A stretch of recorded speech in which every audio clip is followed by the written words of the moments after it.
feel so honored to speak to you today about Dorothy, my best friend, your best friend.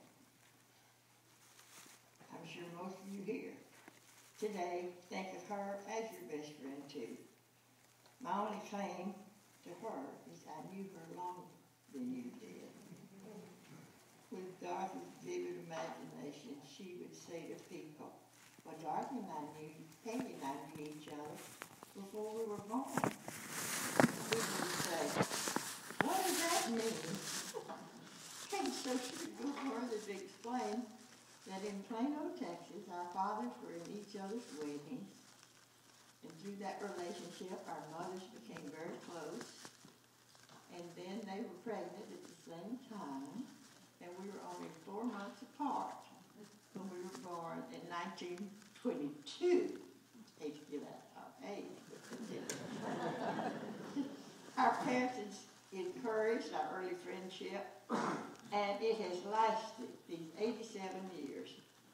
It would take too long to tell you about the stories, the silly things, fun things we did as children, teenagers, and Plano. And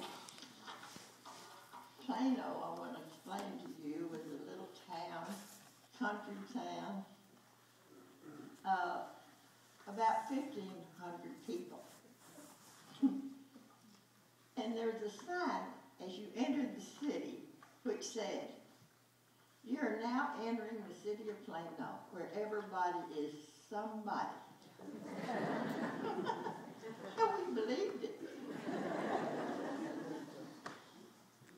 Dorothy's parents moved to Dallas, unfortunate for me, when it was time for her and Sister Helen to enter the Dallas public schools.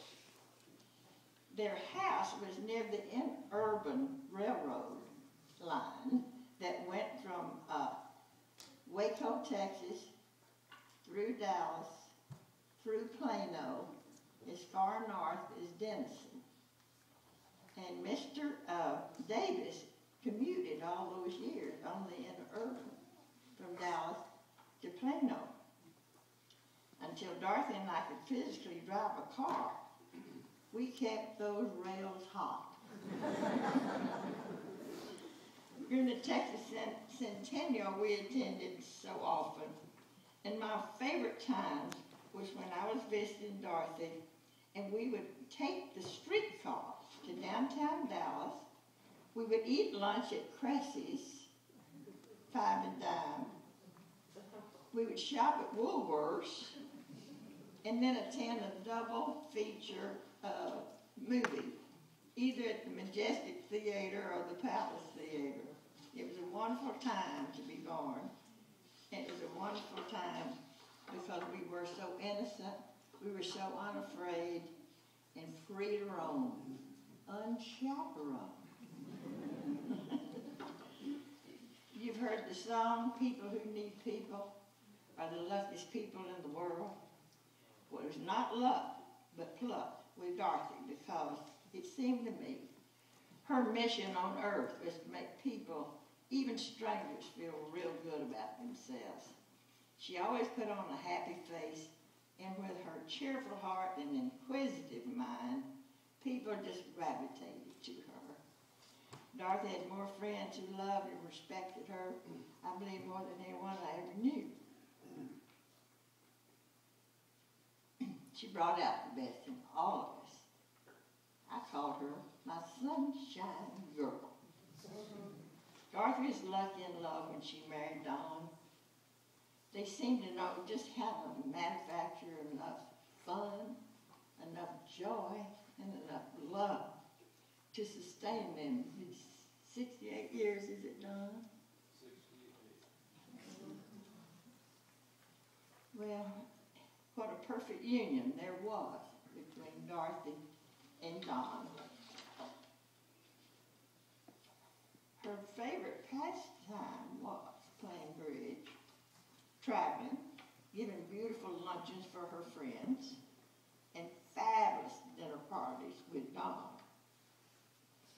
Dorothy loved beautiful, stylish clothes. One who was a perfect model for with Peggy's exquisite jewelry. She had many bridge partners over the years, and we have missed her company so much this past year. Last week on bridge, we started reminiscing about Dorothy and her many episodes. Betty Brown told a story about Dorothy serving them Dr. Pepper one day, and it was flat. It had no fizz. She left the table, called the corporate office, and said how embarrassed she was. Guess what? There were 2 cases on her front porch today. Another time, Miss Betty Lynn was telling about a story. Dorothy and the bridge foursome were discussing politics. To get the right answer in question, she got up, telephoned the White House in Washington, D.C., and got through to them.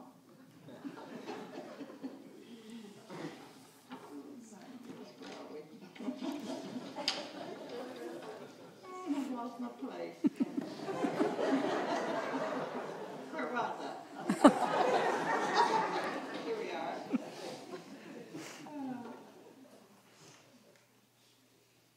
Okay. Oh, here we go. I'm sorry. In closing, I'd like to say that Dorothy's friendship was one of God's most precious gifts for me, and I'm sure to you too. I feel lonesome now that Dorothy has left us. I know, though, that she's in heaven planning a luncheon for all those friends up there. The Bible tells us in our Father's house, many mansions. Well, I pray mine's going to be next to her.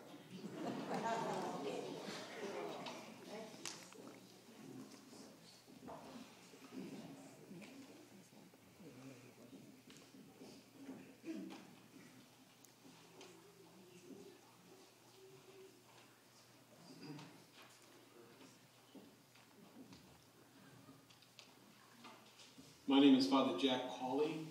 I'm a Catholic